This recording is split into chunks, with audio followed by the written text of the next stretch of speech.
noises are nice.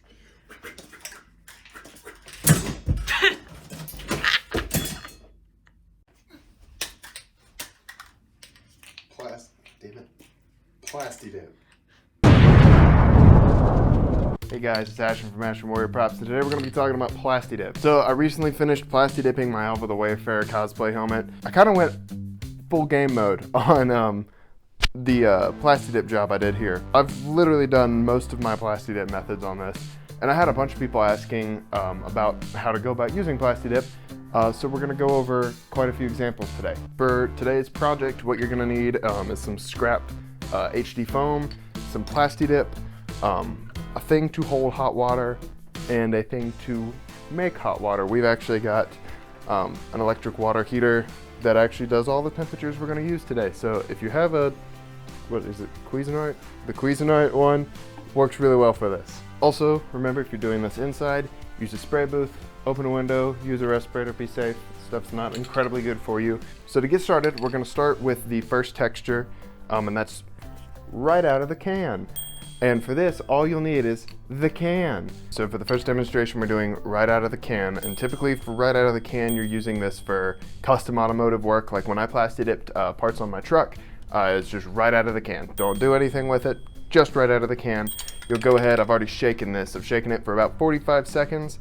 And I like to stay about 5.5 to 6 inches off of my part and do a couple light passes and finalize with a kind of a medium pass just to make sure everything's gotten to where it needs to be. Up next, we're going to talk about the old metal effect. And for this, it's for stuff like what I did for the brass helm. I don't know if it's in frame. The brass helm was supposed to look like old worn brass. I actually used a 1972 Boy Scout bugle as a color reference for how I wanted to match texture and color. And for this, what you're wanting to do is make it slightly porous. So old metal is just, you've got little, not air bubbles here and there, but little dents and nicks in it. So pretty much a couple air bubbles are fine. That's what we're wanting to achieve with this one. So to start, you're gonna wanna get your pot of water and go to either 185 or 190.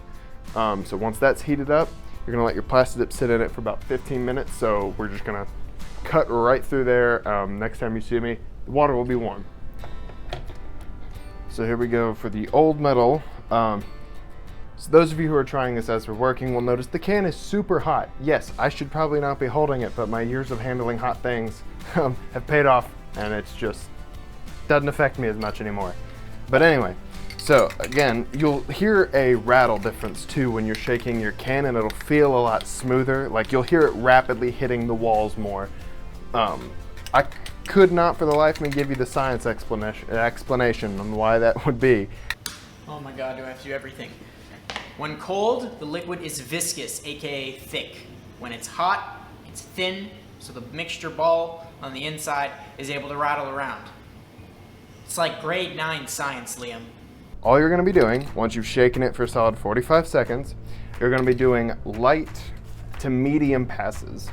From this, you're gonna be going from about 3 inches away. So you're much closer, light, even 3 inches away, not light, but medium passes from about 3.5 inches to 4 inches away. One thing you'll already notice about this is how smooth and reflective it already is straight out of the can. But you'll also notice it's looking like it's gonna start air bubbling soon, which is what we want. All right, so once you've waited a little bit, don't let it dry. Absolutely don't let it dry. Let that first coat of your medium passes for your old metal to set in, and then you're gonna come back and you're gonna hit it with a second or third coat. It depends. If you want it to be a little bit bulkier, you can go ahead and hit it with a second coat of that nice medium light pass. But once you're ready for your top coat, which is where your texture is going to come from, do it from a little bit up high. You don't have to be, way up here off camera. You can be a good 8 or 9 inches away, and you're going to do just a couple of light passes. Next on the texture list, we've got Shiny New and Sci-Fi. You may be asking, what is Sci-Fi texture? That is the texture that I could not think of any other name for. It's a lot of what I used on my Isaac Clarke helmet build. It's still very smooth, but it's just got a couple divots. You're gonna want to pay weird attention to the outside, but we'll get to that here in a minute. And shiny is just smooth and evenly coated all the way around. So here we have our sci-fi and our new shiny metal. The starting for this is pretty similar to each other. You're gonna start with your warmed up PlastiDip can. Still, it needs to be about 190 to 185. And once it's ready, we're gonna do some medium to heavy passes on both of these from about 4.5 inches to 5 inches away. So you're gonna do medium heavy passes, just nice, even, make sure you're getting a nice even coating on there. And once that's done, you just need to wait for it to dry so we can finish it up. So now that the sci-fi and the new shiny metal are mostly dry, we're gonna go ahead and hit them again with a medium to heavy coat, but just slightly lighter. Still medium to heavy, but just slightly lighter than what we did previously. And for that, again, just nice, even passes, and you're ready to go for this coat. Right before your new shiny metal completely dries, we're gonna throw one last coat of it, of that medium to heavy. And you'll know with a little bit of experience when it's right about to dry. One more nice medium to heavy coat goes on the new shiny metal. The sci-fi texture that I'm going for, I'm not gonna touch yet. I'm gonna let that fully dry before I finish it. Now, one thing it's important to note, up until now, I've been keeping this can of PlastiDip warm. For the last 3 textures I've done, I've been keeping it warm. But I just put my final coat on my new shiny metal.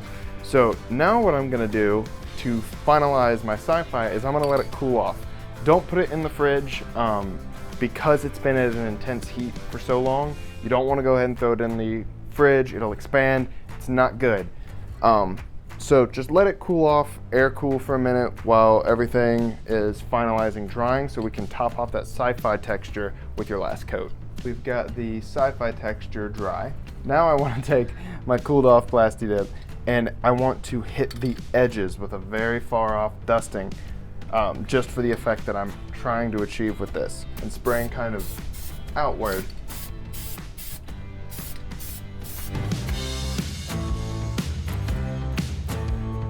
The leather texture, you're pretty much gonna do the same thing as what we did originally. It's gonna be right out of the can.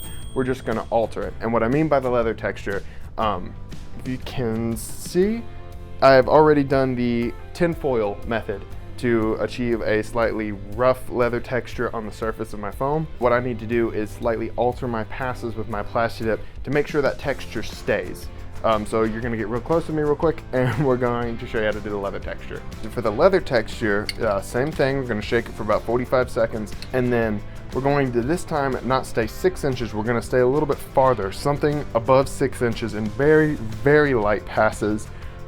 You wanna make sure you're covering everything, but just light, even dustings. Like passes is not even, the word to use. Dustings is what you want to do. Real quick, while we're waiting for those to dry so we can finalize them, I'm going to talk to you about the applications for some of these methods that I'm going over. So with Alva's armor in game looks a lot like, to me, it looks like some tempered or hammered steel. A lot of it, especially on his pauldron, you can see where there's little divots or a slight texture there. So to properly achieve this, of course, you can see where I've, in some areas, made an intentional damage hammer. And then of course I've got your gashes, your cuts, your scrapes, and whatever on here. So when I was going about this, I made sure the areas that were supposed to still look game accurate and smooth stayed with what I call my new shiny metal. So here around the faceplate is where I used shiny metal. Right down here along the bottom where there's some divots and damage, I used some of the old metal spray method I've done. Down here, of course, I did the very same thing. This is where, to me, it would collect a lot of moisture and would start to erode over time because where this gorget sits is under a scarf and some clothing. It's right up against some chest and his peasant scarf or hood, whatever you want to call it. I was pretty methodical with how I thought out how to do this, and so should you when you start Plasti dipping. To me, every time I look at medieval belt buckles, they're never clean. I don't know why, they just never are. If you look at any of them, they've got some sort of like porous texture, or hammered metal texture, and that's what I went for here. This was a very old metal texture that I pulled off right around here. I did that just by masking off this leather strip. doing the same thing. And then for the leather bits on here, so he's got 2 leather straps in the back, and they loop up here, and then he's got 1 up top. And I'm pretty sure, is that picking up the leather? Yeah. So I did that leather method that we just discussed here. So once again, long story short, I like to treat the way I PlastiDip as if I'm about to paint it. This took me all day to PlastiDip because of the different textures I wanted to pull off and the different methods I've gone about achieving those textures.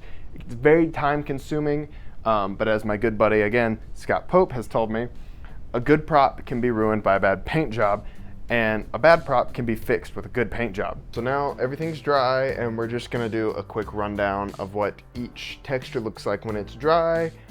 That way you can go ahead and judge for yourself what you want to do for your current project. Let's talk about out of the can. Out of the can, again, it's meant for custom automotive purposes. Like I recently just coated all the chrome on my truck in this stuff because I don't like chrome. So it's meant to have this very porous PlastiDip texture on it, and right out of the can, that's what you're gonna get. Not necessarily a bad thing. You can easily cover it up with paint if you wanted to. It's just, I don't typically do straight out of the can. We have old metal, which is my favorite texture that you can pull out of this. So up close and personal, you'll see it looks a lot like old metal does. You'll see there's still that smoothness, but it's kind of got the air of it's been aged, not quite rusty, not quite old enough to have had things growing off of it or whatever. New shiny. At first glance, it looks wet still, and it's absolutely not. I couldn't tell you the science reasons behind it. I can just tell you that I'm dumb enough to have tried this 1,000 times to understand. This is good for if you're doing like Isildur's helmet from Lord of the Rings, because it's very pristine and clean. And sci-fi, we'll go ahead and talk about sci-fi because it's still not my favorite. Sci-fi will look a lot like a mix between out of the can and new shiny, and that's the goal. The center is very new shiny, and the outer is more right out of the can, which is what you wanted for the cold can at the very end for your final touch-ups on it. Just because that way when you look at sci-fi movies or video games, you'll notice that the damage is never in the center of whatever that part is. It's always towards the edge or the outer piece. Leather. And this one is one of my favorites to do with the PlastiDip. So not only from the pre-pressed texture I had done on the foam, but you added a slight dusting over it and got some fuzzies from the distance we were holding the PlastiDip on, and that makes it look pretty genuine in my opinion. Like I said, if you do this, don't go too overboard with your coats or like too heavy with your spray, because then it'll fill in those gaps from the leather texture, or the presses from the leather texture, and you won't have a leather texture anymore. One final note before we go. I talked earlier about when you heat your PlastiDip to camp out about 185 to 190. That is your safe zone. Anything above it, just don't go above it. If you're using a thermometer or a tea kettle or whatever, if it goes above 190, take it out immediately. 195, take it out immediately. I accidentally left mine in a thing of like, it was about 210 was where it was. And I heard a giant pop. I came in the other room, this was missing, the spray nozzle was missing, and there was PlastiDip all up the side of the box that it was sitting in. That about does it for this video. Remember to leave a like and subscribe if you want. Hit me up on social media if you need help with any projects. I typically answer most everybody.